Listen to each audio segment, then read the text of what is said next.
Well, hello everyone. Thank you for joining us again in a continuation of this fascinating series about the Islamic Sharia law. We called it Sharia law, the Muslim Talmud, and that was intentional, of course. And with me, of course, here to unpack all of that for us is our dear brother Lloyd De Jongh. And today we're going to talk about the concept of Ijma, or the scholarly consensus. And with that in mind, I want to welcome Lloyd. Lloyd, thank you so much for the work you do and for this fascinating presentation that I believe it's really well put together, and it will be extremely helpful for many people who hear about Sharia, but maybe they don't know a whole lot about it. Thank you, Fadi. I'm very privileged, very honored to be here with you. So what about the Ijma? You just mentioned the Ijma is the consensus, the major or majority legal opinion of the scholars. It is one that they all agree upon. So what you have is this confusion within the Quran. There are many contradictions within the Hadith and within the Quran. You have older verses that contradict newer verses, and these newer verses obviously are superior. So you have this doctrine of abrogation. Within the Hadiths, you have newer Hadiths that contradict older Hadiths. So this all had to be sorted out, and the Ijma is the primary mechanism of understanding the Quran. This is the primary source of authority within Islam. We'll cover all of this, but just briefly, newer Hadiths abrogate older Hadiths. Newer Quran verses abrogate older Quran verses, but a newer Hadith abrogates an older Quran verse, and a newer Quran verse abrogates an older Hadith. So this also is something that happens, and the final consensus, what is still relevant after all of this abrogation is what is included in the Sharia. And because the Sharia is the Muslim Talmud, this makes the Imams of Islam effectively the Pharisees of Islam. Right. Exactly. Excellent point. And it's almost like it filters through the lens of abrogation, and finally you got yourself what is considered to be now the foundation you stand on. So it is the practical yeah, application of Islam in practice. Absolutely. So keep going. What else do you want to share with us about that? Well, let me rather dive into the notes, and I can step through this step by step. And of course, I have sent you the links to all of the resources that I'm using, because I want everyone to be able to download every single resource that I'm referring to. So if you could add those in the description or in a pinned comment later, then everyone can look at all of these references for themselves. Wonderful. We will do that. Right. So I can go to the slideshow, and then I will walk everyone through this step by step. So we're discussing scholarly consensus, the Ijma, and we're talking about 4 integrals. These are just 4 things, 4 requirements that must be there for something to become consensus, to become a standard upon which all of the scholars of all the schools of fiqh, or the madhabs, agree. Now, there are a couple of things. We're using the Reliance of the Traveler, the world's most famous Islamic law manual, and this is the reference here. We'll be using page 22 to 25 and 41 to 43. I will read some extracts. And we're discussing the validity of following qualified scholarship. Muslims must follow a scholar. This is called taqlid, the doctrine of taqlid. We will cover all of these as we go through in the future, but let me go to the Reliance of the Traveler. This is the chapter here. This discusses the superiority of sacred knowledge over devotions. In other words, practicing as a Muslim, doing your devotions, doing the things that a normal Muslim must do as a lay Muslim, is inferior to knowledge of the Sharia, which means that the Imams who know the Sharia, they are superior to the lay Muslim.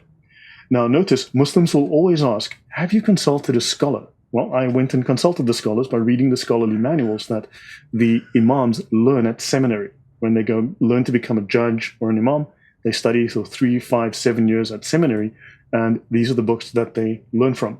So Allah says, are those who know and those who do not know equal? Quran 39:9. And the answer, of course, is no. Right, let me continue here. So the Prophet said, whoever Allah wishes well, he gives knowledge of religion. And the Imams are the ones with the knowledge. They are the people of knowledge, the alim. The superiority of the learned Muslim over the devotee is as Muhammad's superiority over the least of the lay Muslims. This is a profound statement. the superiority of the imams, of the learned, the mujtahids, over the devotee, over the lay Muslim, is as great as the superiority of Muhammad over the least of his followers. This has incredible implications. If you want to add anything, Fadi, please speak up. I'll be happy to let you comment. No, keep going, brother, but definitely I'll let you know. This is repeated here. The superiority of the learned Muslim over the devotee is like the superiority of the moon over all the stars. It is very interesting that they use the moon here and not the sun, but that's a story for a different day. The learned are the heirs of the prophets. So the imams, those who study the Sharia and who have the sacred knowledge, are the heirs of the prophets. The prophets have not bequeathed dinar nor dirham, not money, but they left sacred knowledge. And whoever learns, who receives the sacred knowledge, has an enormous share. So people of knowledge, the alim, they are people of great authority within Islam. He who goes forth to seek sacred knowledge is in the way of jihad until he returns. So learning sacred knowledge is like a form of jihad. Okay? Right. So I'm going to skip over that. So we're doing 22 to 25. Right. So the religious scholar is greater in reward than the fighter in the way of Allah. So remember, we are often told that jihad gives you the greatest reward in Islam, killing and being killed in jihad. However, notice the religious scholar is greater in reward than the fighter in the way of Allah. So the one who has learned the sacred knowledge is greater in status, is greater recognized. His knowledge is recognized by Allah and gives him greater reward and greater status than even the jihadi. Right. The scholars are the heirs of the prophets. This really places them in a very high place of authority. Let's continue. Sacred knowledge, meaning the knowledge we are discussing, is a communal obligation. Now, I will delve into the obligations in Islam a little later. There's Fard al-Ain and Fard al-Kifaya. Communal obligation, Fard al-Kifaya, and a personal or universal obligation, Fard al-Ain. They are different things that have different legal standing. But the communal obligation is superior to the personal obligation in that the person performing it fulfills the need of the Islamic nation and lifts the obligation from it. The obligation of the individual, or Fard al-Ain, is restricted to himself. Now, notice this means that these scholars are performing duties that the lay Muslim is unable to perform. And they are doing this on behalf of the Ummah, because if they do not do this, because they're the only ones qualified, the only ones capable, the only ones with the knowledge, otherwise the Ummah will fall into the hellfire, according to the way Islam works. Now, let me continue. Notice, verily, your Lord is ready at ambush. Right? So, in fact, Allah threatens the believers who do not follow those scholars of knowledge, who do not follow what they interpret, the way they interpret Islam and teach it. You have to follow that. And if you do not, Allah threatens you. Now, so now I'm going to page 41, and I want to jump to the next section here. The scholarly consensus, the Ijma, right?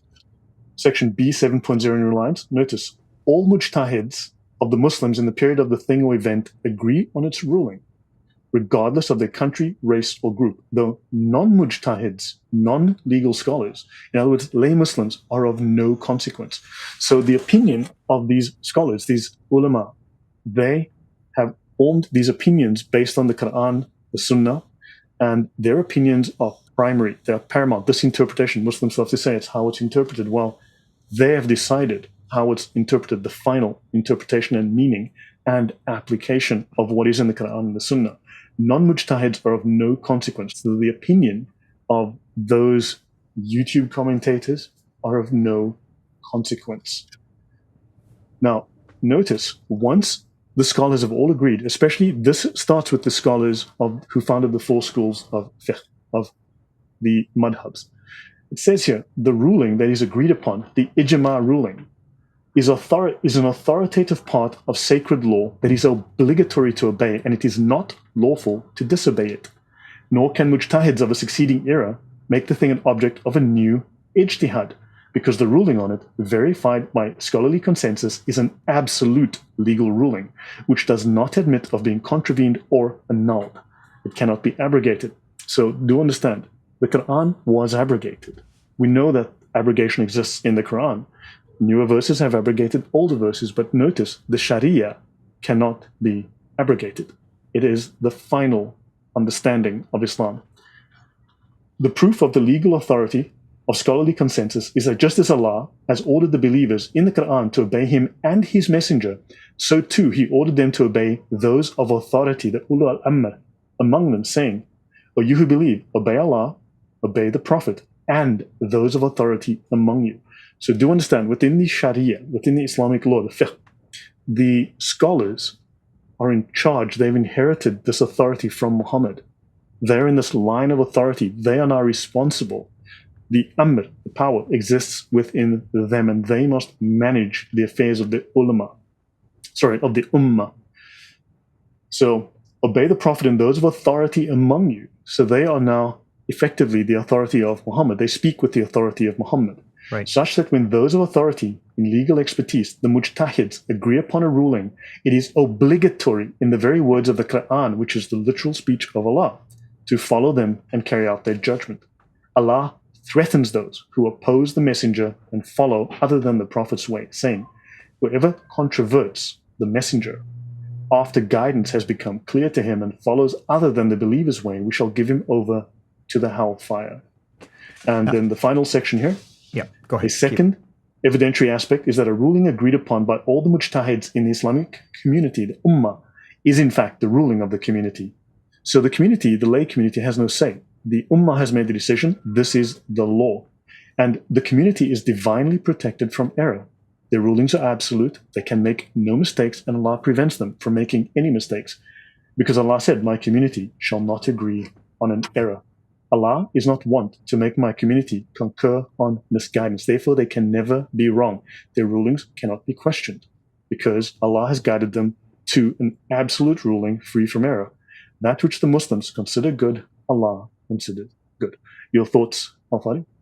No, I mean, it's just definitely fascinating, and I'm hoping that our viewers will begin to understand now why. Sometimes they will say, well, this jihadi, for instance, followed which opinion? Or why are there somebody, in the Middle East, for instance, denying that what the jihadis did to be Islamic and so on and so forth? But obviously, it's all emotional arguments, has nothing to do with really the foundation for how things work. And I'm glad you mentioned Fard Ain and Fard Kifaya, and you mentioned all of these things because it shows that there are much bigger pictures when it comes, obviously, to how these decisions are made, whether it is jihad, whether it's fasting, whether it's prayer, whether it's making up for things that you could not do while you're sick, for instance, or during menstruation, or even, any other, rituals or things that you do in your daily life. Muslims have to know really what school or which opinion they're basing their actions upon. And that's complicated in of itself, but you're putting it together in a way that is simplifying all of these concepts for people. So it shows the importance of these scholars.